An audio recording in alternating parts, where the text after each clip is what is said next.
Good morning, everyone, and welcome to Today y Mañana. I'm Alex. This is Xavier. We're very excited to have you joining us this morning on a morning that is definitely a good morning to sit down and have a café con leche. I don't know about everyone in the audience, but it being so dark this morning, I was sitting there saying, "Oh boy, I need a little coffee." I tell you, it was pretty dark. 5 o'clock. When was it? About 5:30 in the office yesterday. I was still in the office. Oh yes, it got just black. That storm. Holy made cow, night come pretty early. Yeah. And it made day come pretty late this morning. The sun was not quite there to give me energy, so I was like, I need my café con leche. Absolutely. So feel free to get into your cubby hole, your armchair, your office spot, your little cozy spot, grab your café con leche and sit down for a fun show of Today and Mañana that we have in store for you. We're going to be joined very shortly by Jess Cifizzari from Painted Orange. She's the owner of a local business here in the greater Charlottesville area. Looking forward to it. Same here.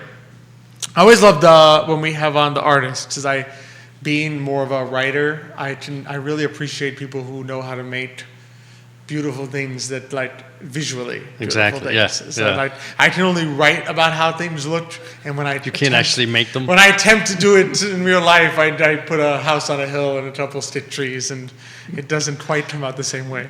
The house looks wonderful every time. Though. That means the same house every year. Absolutely, it looks, at least it's consistent. Exactly. And later on in the show, we'll share some news in both English and Spanish about some Minority Business Alliance grants partnering with United Way, as well as a SWAM certification class coming your way for the Central Virginia Small Business Development Center. So a lot going on this morning. We are always happy to be here on the I Love CVille Network set. As always, we are happy to be presented by Emergent Financial Services and powered by Aqua CVille Hand Car Wash, which actually grand opening of the Aqua CVille Express. Okay, in Zion's Crossroads. Right. So you can now just head out there and get the Express Car Wash.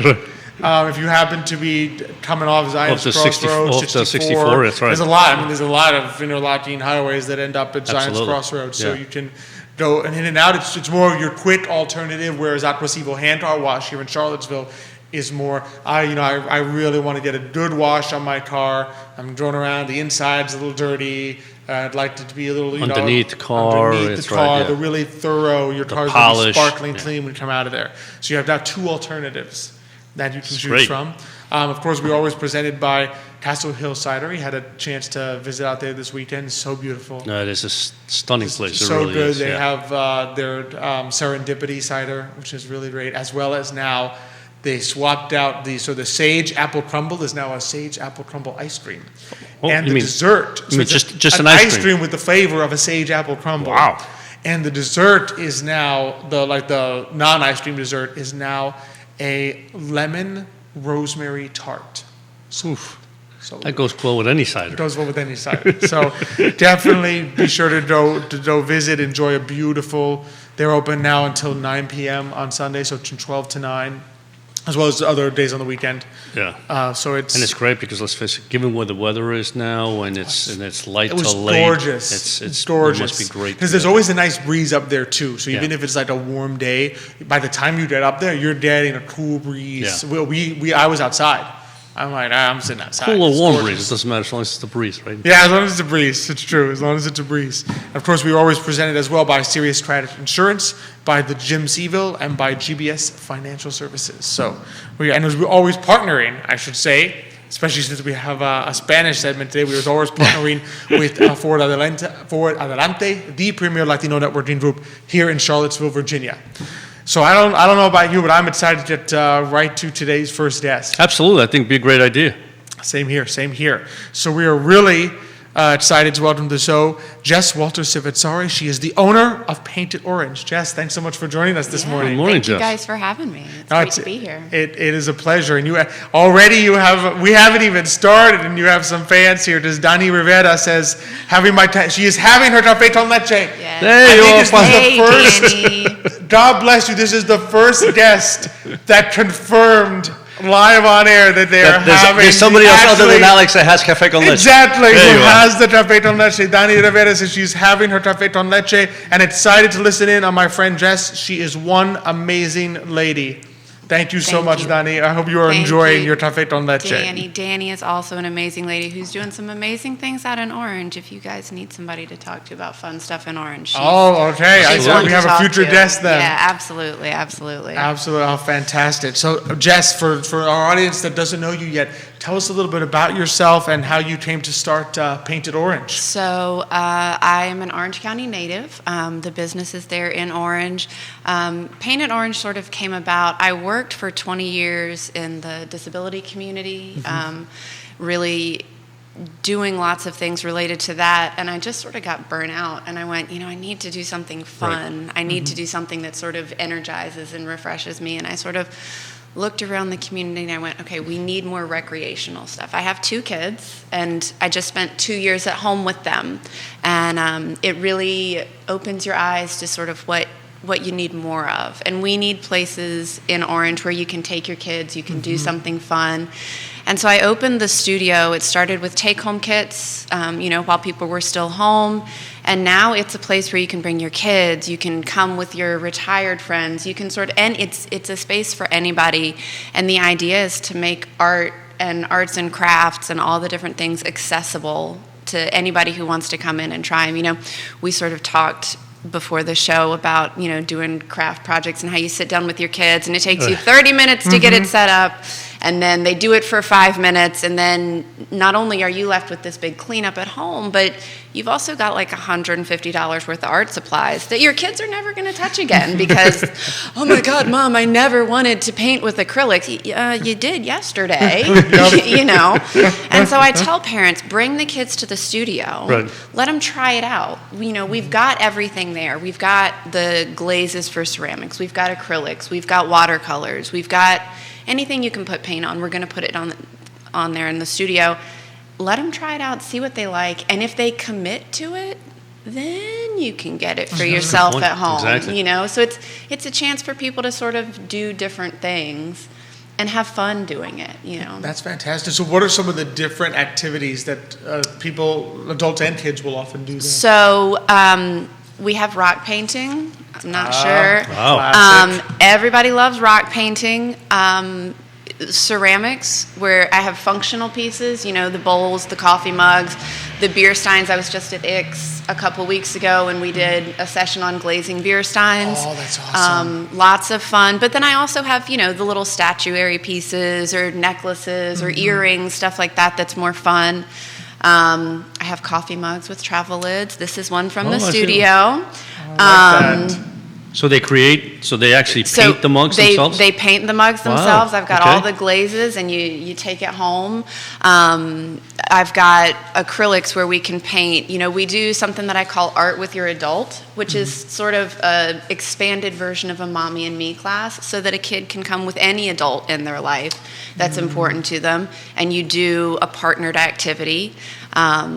We have story time where we read a book and then we do an art project.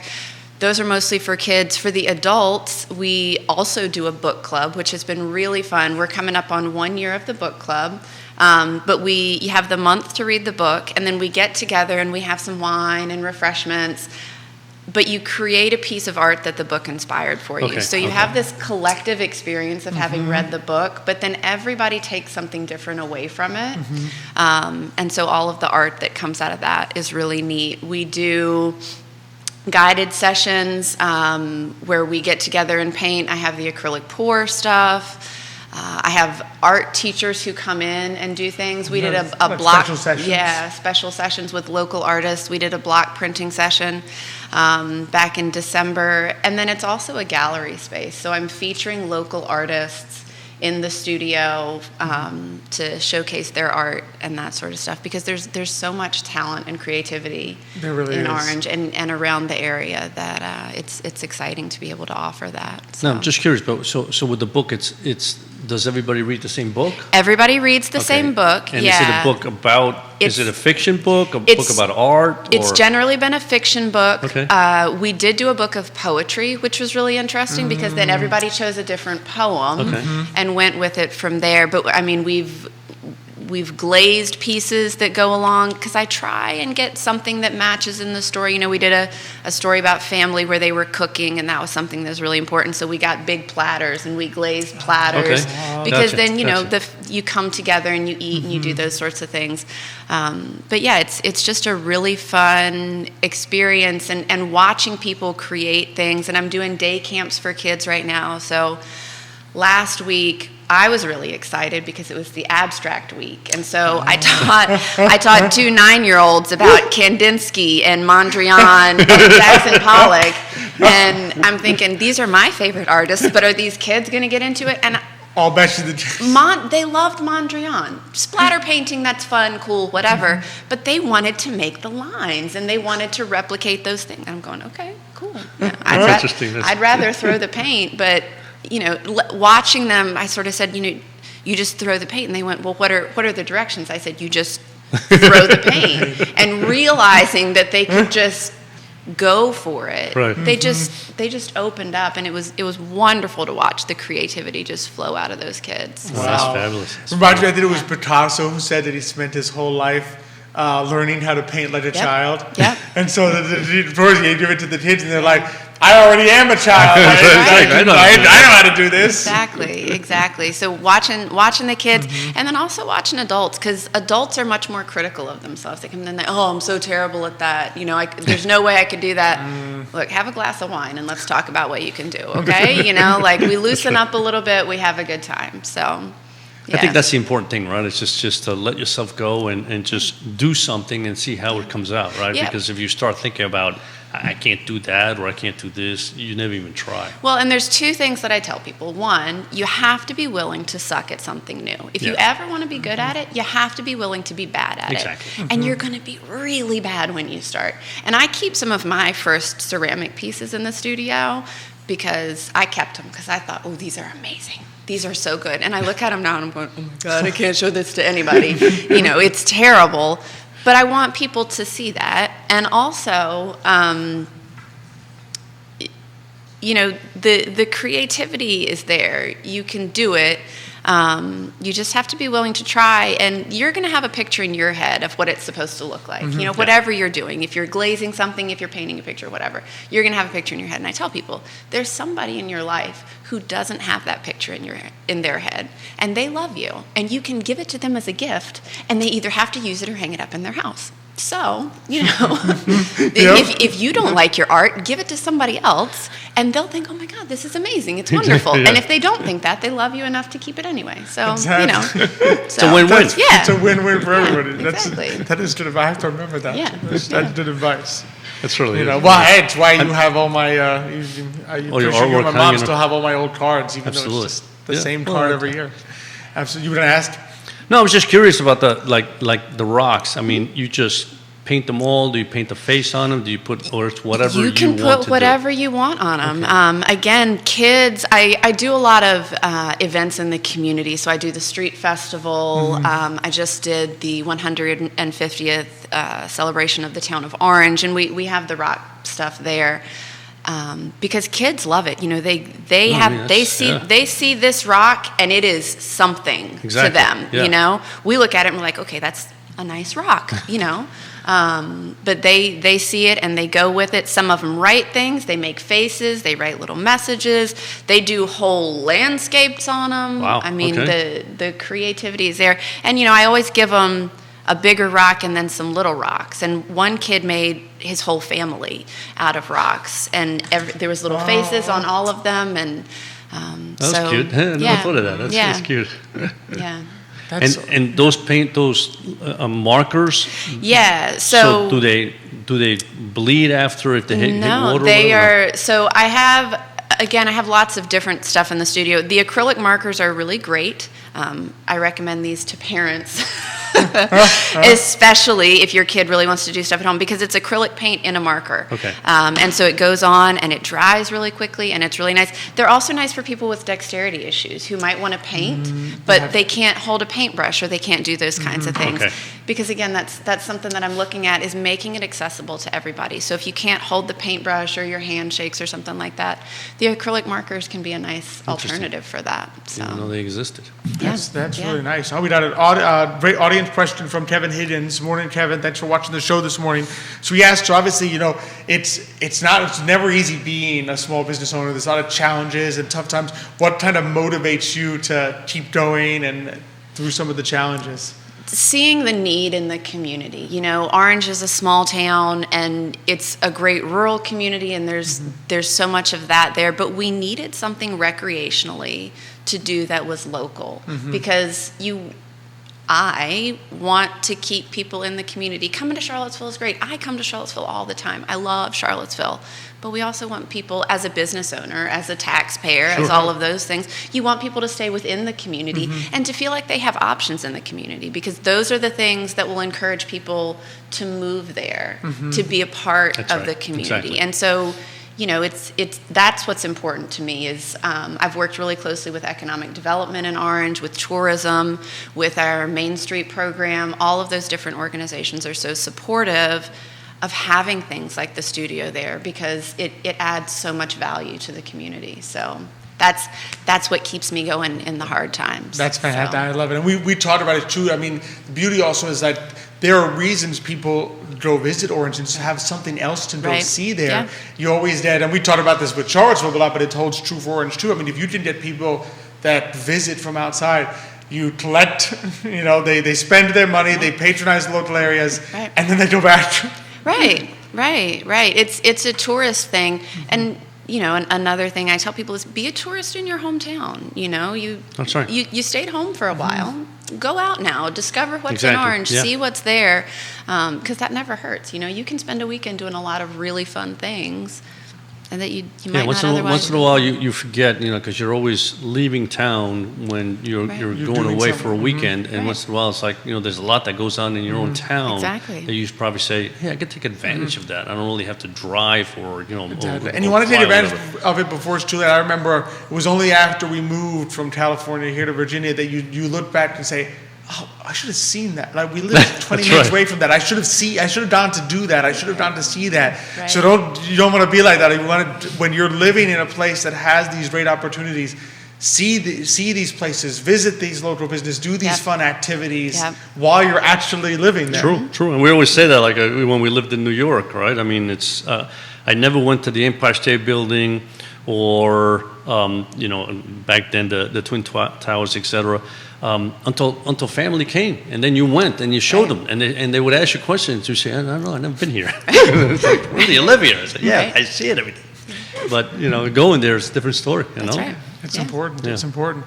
So I love to always ask people a little bit about entrepreneurship, what it's like being an entrepreneur. And you've gone through the CIC, which we love, Community Investment Collaborative here. CIC class. What was that kind of like, the experience there in terms of helping you form your small business? It was really great. I had an idea, and I had already started to begin. And so I was in the sort of fall cohort. So I went from August to December.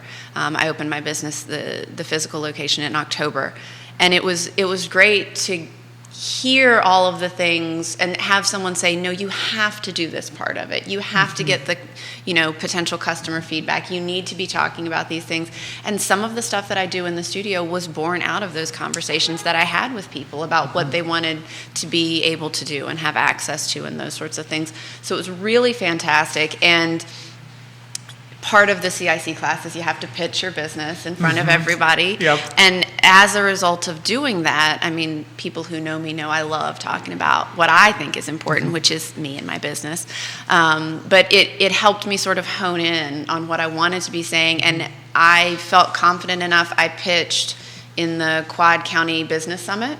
I went into the quarterfinals of that, and then I also pitched at TomTom, which I found out about through the CIC stuff. So if you're an entrepreneur and you're looking at doing those things, CIC is a fantastic connection to make. They have been really supportive. I have referred friends who own businesses in Orange to CIC. And I also met people in that group, in that class, who I'm still working with now. There's some products that I carry in my studio. Herbert's Wine Jelly. Carolyn Herbert was in the CIC class with me. And whenever I have book clubs and stuff, I serve her wine jelly because it's fantastic, And then a friend of mine owns Sweet Art Emporium out in Fluvanna. I met her through the CIC class. So making those connections is another really huge part of it. And there's a woman who's a baker, and she was in that class, and she comes to the studio, and we do these she makes cookies, and then they paint the cookies with edible paint and stuff. Wow, and that's interesting. That's super fun. So not only do the kids get to paint then, but they get to take cookies home. So you can't beat the connections. Sign and the me up for that networking one. I'll and- join the kids on that one. Yeah. So As long as you can eat the cookie right. Yeah. As long as I can eat the cookie eventually, I'll do we it. have little icing cups that are to get you through, because you can't be icing a cookie and not having some icing as your that's just Exactly. cruel. Amen to that. You can't do that. So Amen to that. Absolutely. It's true. The other day, so I think it was last week, we were at the luncheon, the CIC luncheon, and you had a few small business owners up there, and it's amazing how much CIC helped them. And part of it is, as you mentioned, you meeting others. just meeting other people. And I've there. always said, nobody has a lock on brains or ideas, right? So it's like you may have a great idea, and somebody says, yeah, but if you do it this way, it's even better. And you go, never thought of that, right? So it's great when you talk to other business owners, because you learn from them, they learn from you, and everybody wins. you know? Yeah, and that willingness to sort of pivot what you're doing. Right. That was That's one of the important. big things that I took away from the CIC thing is, you've got an idea, and you may think your idea is great, but if the client base isn't there for your great idea, how are you going to move it? that's right. How are you going to Something's shift wrong. it? That's right. Because Exactly, yeah. I can run a business that is all my idea and it's just going right there, but if nobody's coming in the door, That's right. CIC helped you, look at, okay, well, why? Maybe we're having that conversation. So, What can we do to Exactly. get there? Yeah. To get there. Oh, you got another fan. Matthew Spencer says, "Go Jess." Johnny Ornella Samiro del Programa says, "Buenos dias, mi gente." Buenos dias, Johnny. So, on that topic of, Christine Marie says, "The arc of NCV is so thankful for Jess." Yeah, so a big part of what I do, because I really feel the importance of community so much, each month I pick a nonprofit to partner with. And so I do a fundraiser every month that goes to one of the nonprofits in Orange. But Christine got in touch and said, hey, we're doing this Arc at Home thing through Zoom, where we have people with disabilities and we do an art project over Zoom with them. Would you be interested? And so I just put together kits for her. On Sunday, we will be painting flower pots together over Zoom and then planting a flower in them. So Beautiful. it's things like that where you're creating that sense of community and you're bringing people together and doing it through art. I think it's so fun, and it's such a great way to bring people together. That's fantastic. Beautiful. That's That's wonderful. beautiful. Yeah. Jess, this has been so fantastic. Before I let you know, where can people find you, sign up for events that are going on, figure out, what activity they would love to do? So I'm on social media, Paint It Orange VA on Instagram and Facebook. And then orangepaints.com is the website. Orangepaints.com. The studio is open 6 days a week at 137 Caroline Street in Orange, right next door to the museum.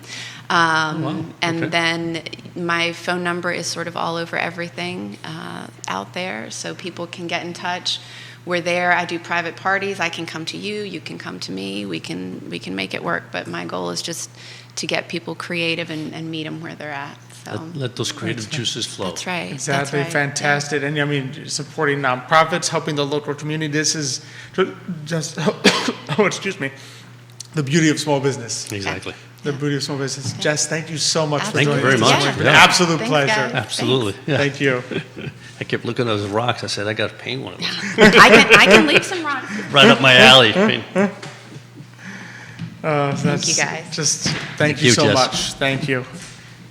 No, really fantastic. It's always just so inspiring It is, yeah. for me because you just see the passion for what entrepreneurs like Jess have, for what they do. And then also like the passion also for the local communities. Be like, I want to support it by bringing people in, having them do activity, having them stay in Orange, visit Orange. It's just fantastic. Yeah, and it's always, and it's true. It's always nice to be able to go somewhere where you can do something completely different. Where in some cases you haven't even thought about it. In other cases where it's like, yeah, I want to try this, but like Jess said, if I got to go out and spend $150 on all the materials to do this, I'm probably not going to do it, right? So you go there, you look to see what it's like, how it feels, especially if you go in a group. Exactly. Right? And so many different types of things. In other words, you don't if you're like, I don't want to do the glazing. Well, you can paint something. You can paint a flower pot. You could do another activity. If you're like, I'm not good at the drawing part. Well, you can glaze a plant. You can do something related to flowers. You can do cookies. I mean, if you're like me and you love sweets, I mean, the cookies is halfway through obvious. painting the cookies, like, that's enough. I gotta eat this. I would hope I would control myself enough to make a beautiful cookie before I eat it.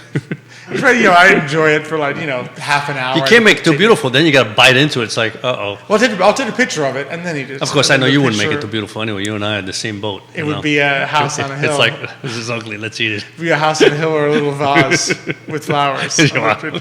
My two classic. The good thing about the house is never any wear or tear on it. I mean, it ages very well. Absolutely, it's still there. That roof never leaks. After 20 years of birthday cards, of homemade birthday cards, it's still there. Exactly. So, I mean, kudos to the house there. So I know we want to, a couple other things. A little later, we will have some news in English and Spanish and some upcoming events, but I know we've got some finance topics we wanted to cover, and I figured we could start, because I know there's a couple things you want to talk about, but we can start also with an audience question, because Kevin Higgins has a question for us that he asked at the beginning of the show. I'm going to pull it up here. Let me click this here. Speaking of storms, what's your take on the Fed president sort of contradicting the administration in terms of the Ukraine war being the main driver of inflation? So, where are you on? I mean, Kevin's question is: does that disconnect at the federal level concern you? Does it scare you at all? And I would add to that, what's your take? Do you agree with the Fed president that Ukraine is not the primary driver of inflation right now? Yeah, and I think we've discussed this many times, and if you take a look at the numbers, you see that inflation was already perking way before the Ukraine war, right? So you can't blame inflation solely on the war. Now, does the war exacerbate that situation? Without any doubt, right? And I've always said, we still live in a world where energy is key to everything we do, and that energy comes from sources that at this point in time have to do with oil, have to do with gas, natural right? gas as well. And so if you begin to reduce that supply and the prices go up, it's going to impact everything and everybody. Truckers, anybody drives their car to work, factories, shipping, absolutely, shipping, big time, right? I mean, plastics, how are plastics made? Oil. So whatever it is that you're making, oil impacts what you do, and when those prices go up double or triple, of course, it's going to impact your business. So, one, that began to happen even before the war. Two, certainly we had the COVID created some chain events, supply chain events that or also more specifically the lockdown in particular. The lockdown, of course, yes. Because when you I think it's difficult. I think a lot of people have a difficulty grasping that when a business, particularly large ones with supply chains, plants and stuff, shut those things down, it's not as though you flip the switch and it starts up again. In other words, closing a factory for an extended period of time, things begin to fall apart. Things begin to wear down. You think about like your car, right? If you don't run your car every day and you come back to your car after 6 months and you haven't actually turned it on, it won't start as quickly. It's not like you just, it's going to start up just the way it was. Yes. So it takes a lot, and there are a lot of issues with who was getting their supplies from where, what country was shipping it, what factory was there that's not there anymore. If only one country made something, if everything was being made out of Milan and those factories shut down and they didn't reopen, you're scrambling to Exactly. find who the heck makes this now, because the factory I was getting it from before, this part that was necessary for my product doesn't exist anymore. So a lockdown has cumulative effects way down the road, that it's not as simple as, well, the 8 months to slow the spread is over, turn it back on. Doesn't work that way anymore. No, it's true. And I mean, with regard to, just to go back to Kevin's question, I think the Fed did the right thing. In other words, the administration is doing one thing, and obviously, their goal, they're an administration, so everybody blames Every administration tries for to- everything, right? So exactly. they try to figure out, how do we diffuse this a little bit, right? And the Fed did the right thing in saying, facts are facts. This is what happened, and this is the issue. So I think they did the right thing, without any doubt. No, yeah, for me, I don't think it's too concerning because it's so typical. In other words, you Exactly, expect an administration to take credit for anything good, and to deflect blame for anything bad. Of course. So it's not stunning that the officials say, well, it's Ukraine. And the Federal Reserve's job, of course, Powell is sitting there saying, I need to prepare people that if Ukraine magically ends tomorrow, Yeah, it doesn't mean the inflation's going inflation away. rate is not dropping, Exactly. is not going to plummet 7%. Exactly. In a couple of days. In other Yeah. words, there are underlying issues here that will require, also, he may be sitting there thinking, if Ukraine ends tomorrow, he may still be looking at raising interest rates. It's not like the Ukraine war ends, and then he's like, I don't need to raise interest rates anymore. And I think the Fed hopefully they've realized that they've made many mistakes in the past, and the chances are they're going to make more mistakes in the future. Absolutely. Nobody's perfect, and unfortunately they don't have a great track record. However, when you Far think from perfect. when you think about interest rates, they kept them too low for too long a time period, and that started from 2008 all the way till this year, and it's You could argue it started in the 90s. well with Greenspan, but at least they were at 6%. I mean, No, I remember- mean, I did that 2001 period. True. And then Bernanke, obviously, started raise rates too quickly, too fast. It's hard to forecast the future perfectly and saying this is what's going to happen next year, therefore I have to begin now, right?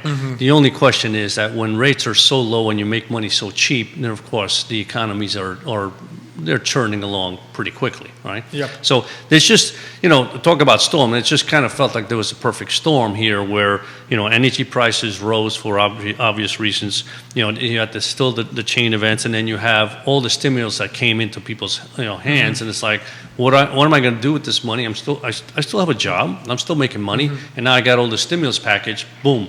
Before you know it, Exactly. the demand is going through the You roof. got $2,000 of direct payments in 2020 and the very beginning of 2021. I think the Yes. last one was in February of 2021. And we're talking trillions of Right? dollars. Trillions of dollars. Yeah. And then there was another package that came right after that, Exactly. of around I think it was a 1.9 trillion. So when you have an economy that is, from the supply side, that is strained a little bit, and you now have this huge demand, you're going to have prices that are going to increase dramatically, right? And the goal is eventually, is inflation here to stay? Nobody really knows 100%, but I think one thing that COVID has taught many countries is that you can't always rely on another country to supply you with things that you need. particularly necessity. Yeah, Exactly, those especially vital goods. necessities. So I think as you begin to say, we need to manufacture more in this country, we need to create more opportunities in this country for even pharmaceuticals, for example, guess what? You're competing against the rest of the world whose labor markets are extremely cheaper than ours. Exactly. What does that mean? That means that prices are going to go up.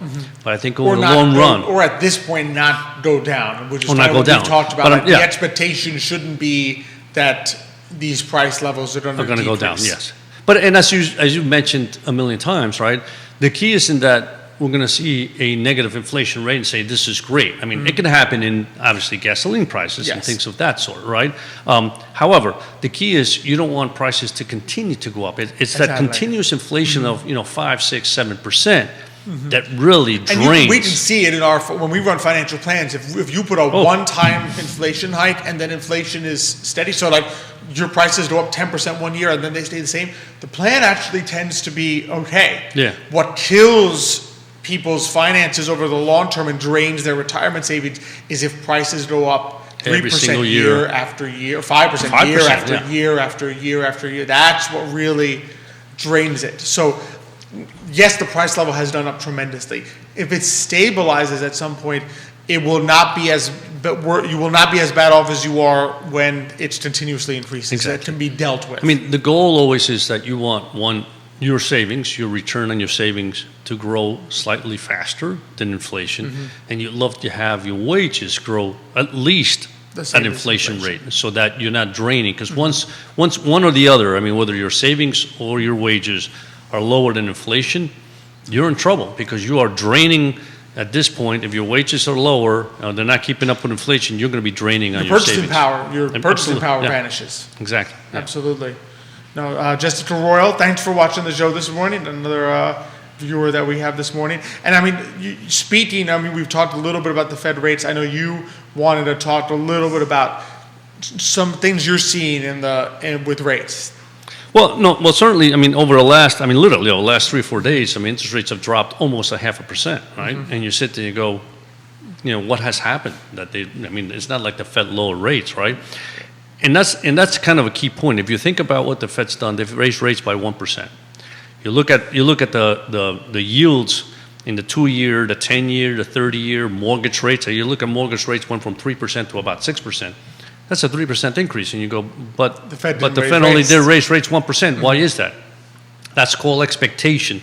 That's also called spreads, right?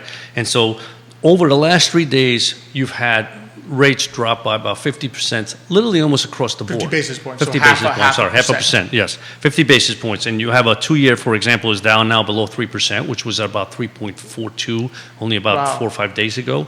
And that's all because, one, the expectation that we're going into a recession. If we go into a recession, then the Fed won't raise rates anymore, or won't raise them as much as we had expected, because there's no way they're going. One, they're not going to need to do that, and two, usually during recession, the Fed begins to lower rates. So will they lower rates? Probably not, because there's not much to lower. They're still low. Right? Let's face it. Yeah. We panicked about these rising rates, but historically they are still extremely low. Extremely low. So the other thing I did was, because everybody's comparing us and saying what happens, this is like the 1970s, which I totally disagree, but however, so let's say it's like the 1970s from an inflation perspective, right, where inflation was rampant at that point in time for quite a few number of years. Yields, for example, the 10-year went all the way up to about like 13-14%, right? I mean, do we expect that to happen now? I don't think so. But anyway, so what I wanted to kind of compare is, what did the markets do during that time period, right? If you look at the markets, you look at the S&P 500, and I wrote down some numbers. So like from, where's the 70s? From 12/31/74 to 9/38, September 30, 1981, right? The S&P 500 was up 13.4% on an annualized basis, right? That's pretty good. I mean, that's a nice return, right? From 1971, 3/31/1971 to 9/30/1981, right? The 10-year went from 5.5% to 15.8%, right? And the S&P 500 had a 5.9% return. That's not terrible, right? I mean, it's not great. It's not what you want from the S&P 500, but it's not terrible, right? So my point is... But it does mean if you had stayed in the market that whole time, you didn't lose money. So the 3 years that are really bad, 71 to 74, right, which is part of that whole expansive time period that I showed you, the S&P was down 22%. So in other words, the worst individual period was basically down 22%. 22%. What are we down now in the S&P 500? We're down 20%. Yeah. So from the perspective of, inflation is going to stay here with us. Things are terrible. Should I get out of the market? I would say, I'm not a forecaster. I'm not, you do as you wish. But I would say 20% later, down 20%, it's a little late, right?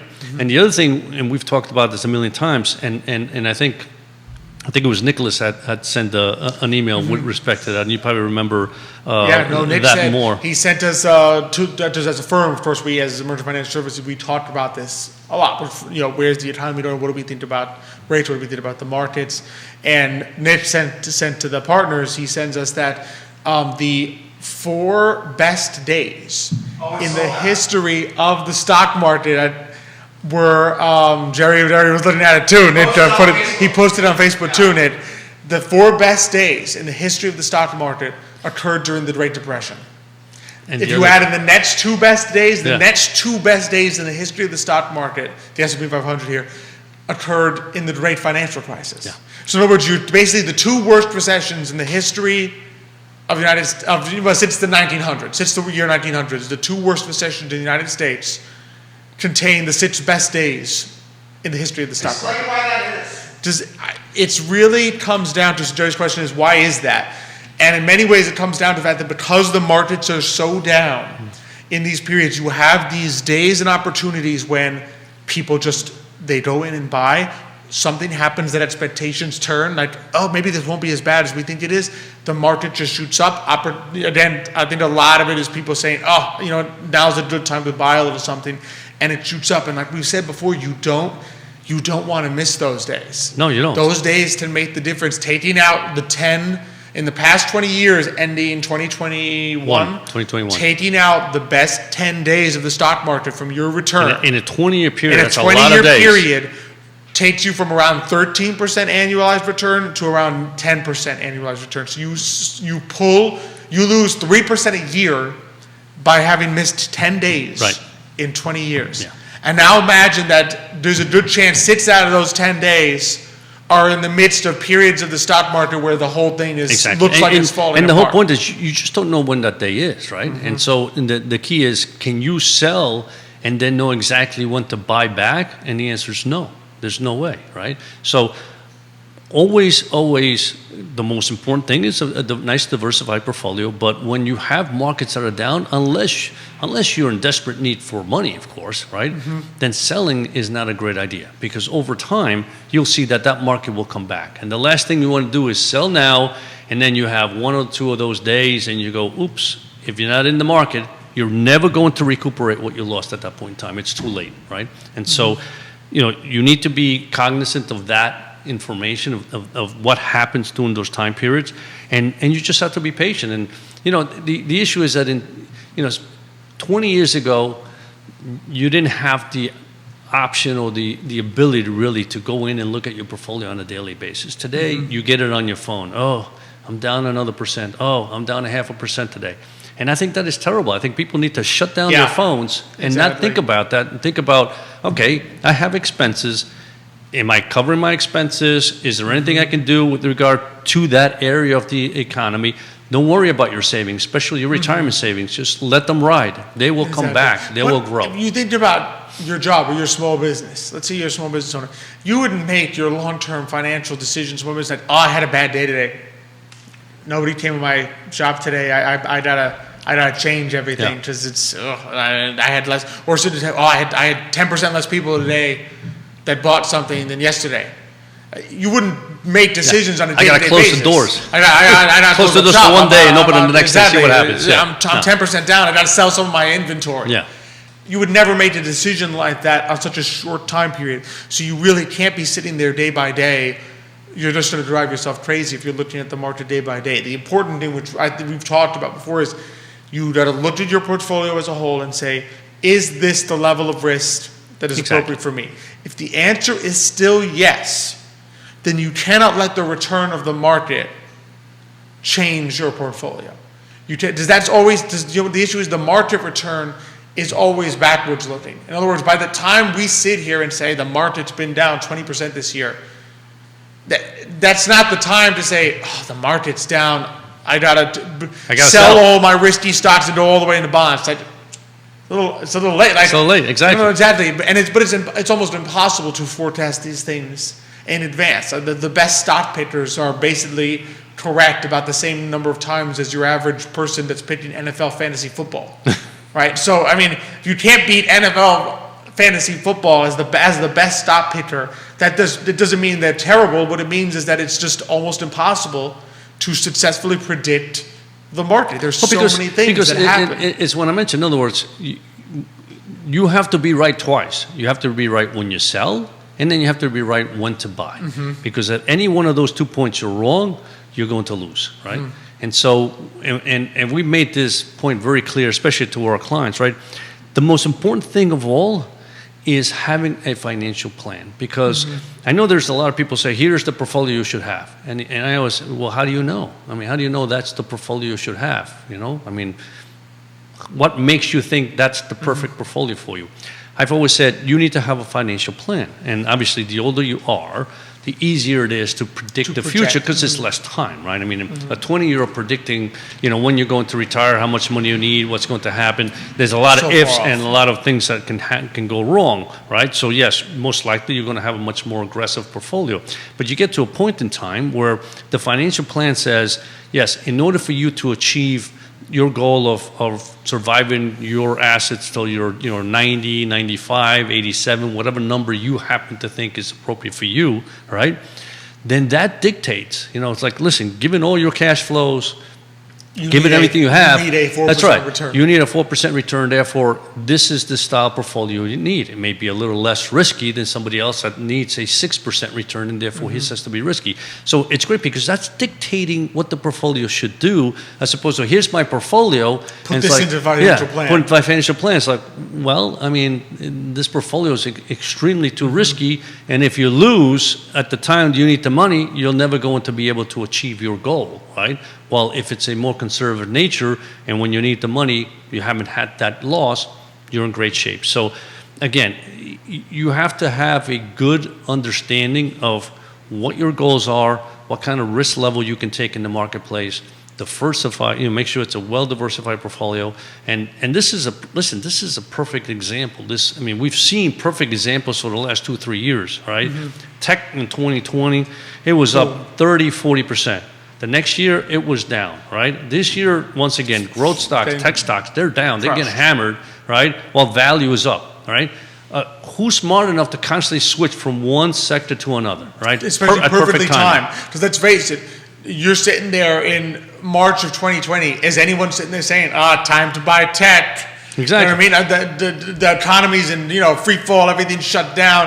Let me put all my money into tech. And clean energy. You sit there and say, why clean energy? Now, here's the new administration. Let's go into clean energy. Clean energy booms from March 2020 to December of 2020. You got a new administration dedicated to clean energy, and clean energy crashes for the next 2 years. Yeah. Impossible to predict. Yeah. However, we always talk about it, right? When you have a diversified portfolio of asset allocation, and you should be 3% in this, 5% in that, 20% in that. When that allocation gets out of whack and you put it back together, guess what you're doing? You're selling something that went high and you're buying something that went low. Well, think about it. If you had a 60% allocation to tech and a 40% allocation to value in 2020, by the time you got to December, you would have been sitting there saying, well, I now have 80% tech, 20% value. This tech was up big, value was flat or down, right? It wasn't up as much. You would have sold tapped high, right, bought value low to get back to 60-40, right? And now your value part, you have more value that did better the next year. Exactly. So you just keep the having a diversified portfolio that rebalance automatically helps you to make wise decisions without needing to time and guess that on January 20th, 2021, this is the perfect time to sell clean energy. It's like, how would you guess that? No, you never would. You never would.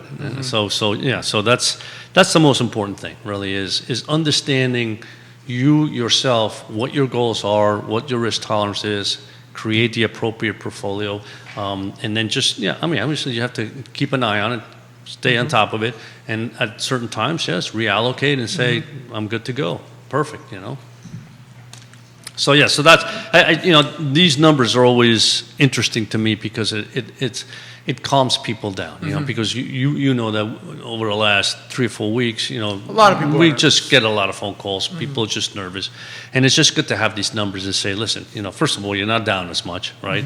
Your portfolio is in this particular sector, and this is how we structure your portfolio, and it's doing what we expected. Think about it. The last 2 years, you get 20% and 20%, and this year you're down 10%. You're still doing pretty good, right? So you have to give them the whole perspective and say the whole panoramic view, as opposed to, over the last 3 weeks, your portfolio is down 6-7%. That doesn't matter. What matters is the long term.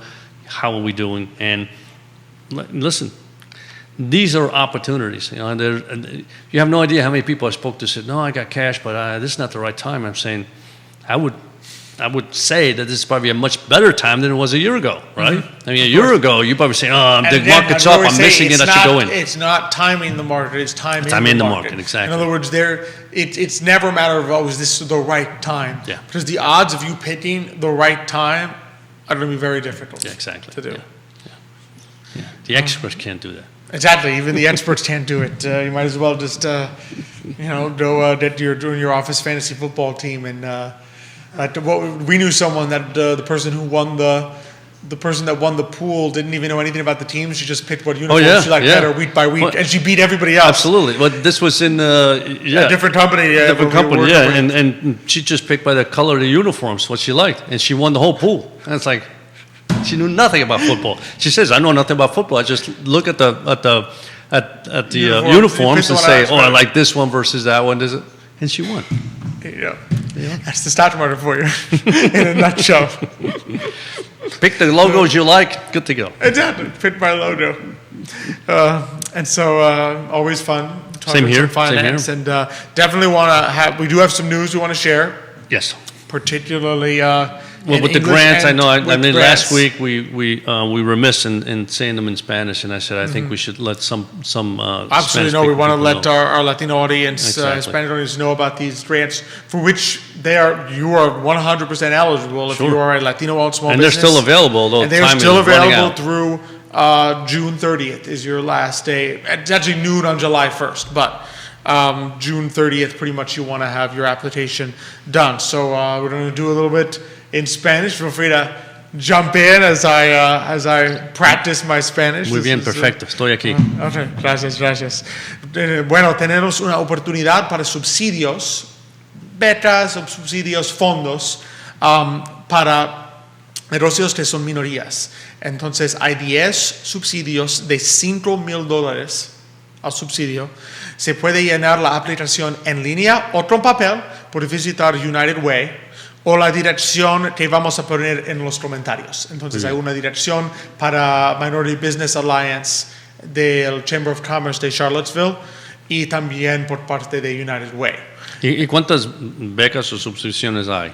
¿Son 10? Hay 10 oportunidades. Y cada oportunidad tiene $5,000. Muy bien. Entonces los requisitos para la aplicación tiene que ser un negocio de sole proprietorship, de un dueño, en LLC, corporación, y debe ser propiedad en un 51% de una minoría. Muy bien. Entonces, tiene que ser un negocio ubicado en Charlottesville, Albemarle, Greene, Orange, Louisa o Fluvanna. Entonces, lo que se llama el Greater Charlottesville Area. Entonces, Charlottesville, Albemarle, Greene, Orange, Louisa y Fluvanna. Muy bien. Tiene que tener una historia de 12 meses de ser un negocio. Entonces, tiene que ser una existencia por lo menos un año de existencia como un negocio. Tiene que tener ganancias, profit, entonces no ingresos, profit, ganancias menos de $100,000 al año. Entonces, $100,000 es para estas compañías para una compañía pequeña es un porque es profit, no es ganancias. Profit no es ganancias, es ganancias, no es ingresos. Sí. No es gross, solo es profit. Entonces, sus ingresos menos sus costos, sus gastos. Entonces, tiene que tener menos de 50 empleados. Naturalmente, la mayoría de negocios pequeños no tienen 50 empleados. Tiene que ser un miembro de la Alianza de Negocios de Minorías de Minority Business Alliance o hacerse miembro de la alianza al recibir los fondos. Entonces, no es necesario ser un miembro hoy. Se puede hacerse un miembro después de recibir los fondos. Entonces, al momento de recibir los fondos. Y solo cuesta $240. Entonces, con los 5,000 puede por pagar los 200. Puede pagar muy bien. 200. Es decir, no tiene que pagar los $240 primero al recibir la beca o los fondos. que son $5,000, entonces pueden pagar los $240 para ser miembro de la alianza. Que tiene también otras oportunidades También, de sí. recibir fondos. Entonces, hay beneficios, hay ventajas de ser un miembro de la organización. Muy bien. Entonces, no va a pagar, $200 por nada. Es $200 para ser miembro y tener oportunidades de compartir su negocio, oportunidades de recibir otros fondos. Entonces, hay beneficios de ser un miembro. No, es una muy buena oportunidad para estos negocios pequeños. Y $5,000 es bueno y lo puedo usar casi para cualquier cosa, ¿no? Sí, entonces se puede usar para el equipo, para inventario, para su negocio, se puede usar para costos de operación, entonces empleados y todo eso. Sí, sí. Entonces también se necesita documentación para la aplicación, pero son documentos fáciles de obtener. Entonces, su licencia para hacer negocio, todos los negocios Claro. ya tienen. Su estado de resultados, su profit y loss statement. Y puede ser un documento muy simple de, los ingresos, los costos y el resultado, en términos de ganancias. No, y no tiene que ser de los impuestos a IRS o... Sí, también en adición se necesita su declaración de impuestos, su tax return de 2020 o 2021. Entonces, cualquier año, si no tiene los del tax return para 2021, se puede usar 2020. Entonces, el tax return solo es para probar que los ingresos son menos las ganancias son menos de 100,000. 100,000. Y también, últimamente, se necesita su presupuesto para el proyecto. Entonces, ¿cómo va a usar los fondos? Entonces, los fondos? Si va a usar los fondos para operaciones, tiene un presupuesto para comprar cosas, para un nuevo tipo de equipo. Aquí es mi presupuesto, yo voy a usar los fondos para comprar esta cosa, para comprar esta máquina, todo eso. Entonces es muy simple. Y eso es todo en línea. Todo en línea, pero si prefiere hacerse con papel, se puede visitar a United Way y ellos pueden ayudarle a usted para llenar la aplicación con papel. Muy bien, perfecto. Pero se puede hacer todo en línea. Vamos a poner la dirección para el sitio de web en la sección de los comentarios en todas las páginas de Facebook. Entonces, en mi página de Facebook y Today Mañana el grupo, todo eso. Muy bien, perfecto. Y entonces es una buena oportunidad. El último día de deadline es ¿El 1 de julio? El 1 de julio a las 12 al mediodía. Entonces, preferablemente es el por lo último menos día junio de 30. Junio 30. Pero se puede llenar la aplicación hasta mediodía el 1 de julio. Muy bien. Entonces, muy importante. También hay una oportunidad, hay un clase en línea, un webinar de SWAM certificación. Y SWAM certificación es certificación que su negocio es un negocio pequeño, un negocio cuyo dueño es una minoría, latino, afroamericano, asiático, todo eso, o que su dueña es una mujer, naturalmente. El dueño es una mujer. En español, el dueño es una dueña. Una dueña. Pero su dueña es una mujer. Y se puede ver en la pantalla, en Facebook, ya la información. Entonces, es una clase de certificación en línea de SWAM certificación, es del estado de Virginia, y va a tener lugar el 29 de junio. El 29 de junio, que yo creo que es un miércoles, es el miércoles que viene. El miércoles que viene a las 10 de la mañana. 10 de la mañana. A las 10 de la Es mañana. un webinar. Es un webinar. Se puede registrar, es gratis. Se puede registrar. Se puede visitar el Facebook page de Central Virginia Small Business Development Center. Se puede ver el sitio de web de Small Business Development Center. Se puede poner en Google Central Virginia Small Business Y Development Center. el webinar es para enseñar a la gente cómo hacer la aplicación. Para ser certificado. Muy bien. Como un negocio pequeño, minoría o dueña es una mujer. Está bien. Entonces, es muy importante porque muchas instituciones del Estado que quieren trabajar con negocios pequeños que sus dueños son minorías, hispanos o dueñas, son mujeres. Estas instituciones necesitan documentación que usted de su negocio es un negocio pequeño, minoría o de una mujer. SWAM certified. SWAM certified. So, SWAM certificación. Muy bien. Entonces es muy importante y es gratis. Es un webinar gratis y se puede ver en línea y se puede ver la dirección también en la sección de los comentarios. Muy bien, Entonces, bueno, eso es gracias todo. Alex, eso ha sido muy importante para los latinos que necesitan esta clase de ayuda. No, claro que sí, claro que sí. Entonces es muy importante compartir esta información para nosotros como dueños latinos. Latinos. Claro SWAM que sí. certified. SWAM certified. Estamos SWAM certified también. All right, and so a fun show, fantastic show today. Really great. enjoyed it. Absolutely. We're going to have another great guest next week, Timothy A. Shiri, the owner and executive director of Hive and Honeybee. Is going to be joining us next week. So that should be fun.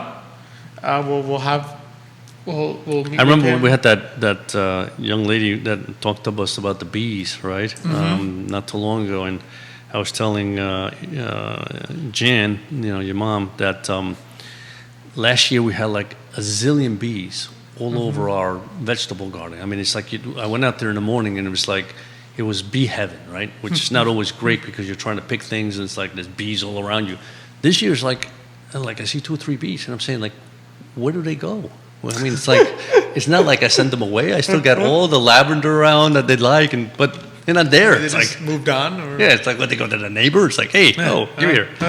So it's just compete with the interesting how that neighbors to works. get the I just don't bees. know. Yeah. So yeah, it's a place for sweet finds. So you've got honey, beeswax candles, jewelry.